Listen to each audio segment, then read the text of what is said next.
She always seems to have a smile on her face, and you know, she's really touched a lot of people's lives. About a week and a half, 2 weeks after she was born, we started seeing little red marks on her lip and cheek. So I thought I was eating too many strawberries, so I stopped eating all berries. Each day we would see a few more red marks, and they would keep coming, and then the swelling started, and that's when I got scared. It didn't seem to affect her personality or her ability to progress developmentally, but it was distorting her face. And it literally looked like she'd been punched in the face. Kind of looked like a black eye. And I said, oh my God. And it just got worse and worse and bigger and bigger. And I was like, what are we gonna do?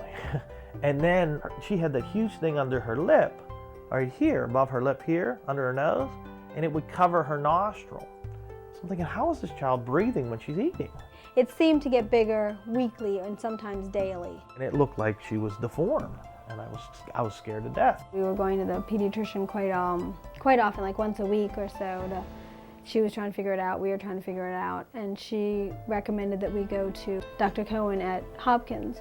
Hemangiomas are benign growths, vascular growths of infancy, and they have this absolutely incredible course of typically growing for a period of 2 to 3 or 4 months, and then they tend to stop growing and they go on to regress. Do you remember this? When we got into Hopkins, they wanted us to see a lot of different doctors just to make sure that the hemangioma was not affecting any other part of her body. When Caelan came to see us, she had this very large lesion which involved some very important structures, not just structures of cosmetic importance, but also of importance in terms of vision and airway and mouth.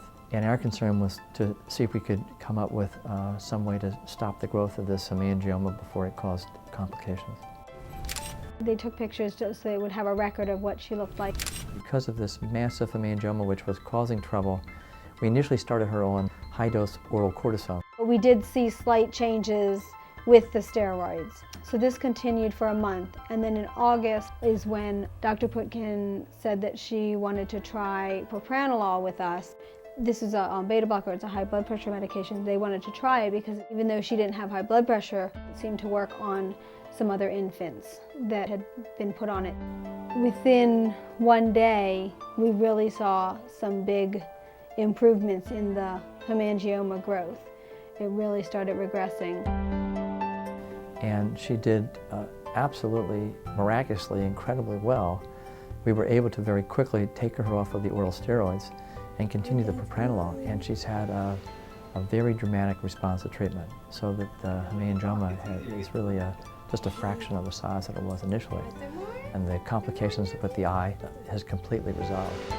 People were just shocked.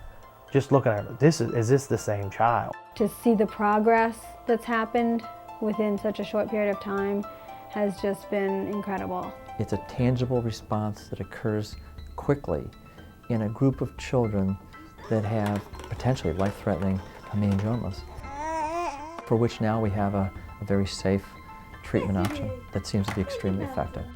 Had we not gone to Johns Hopkins Children's Center, I don't know what we would be doing. You just feel really lucky that we were able to get in and see, the doctors and be able to work with them to help our daughter. There's a good chance that by the time she turns 5 and starts kindergarten, no one will know what we had gone through, including her.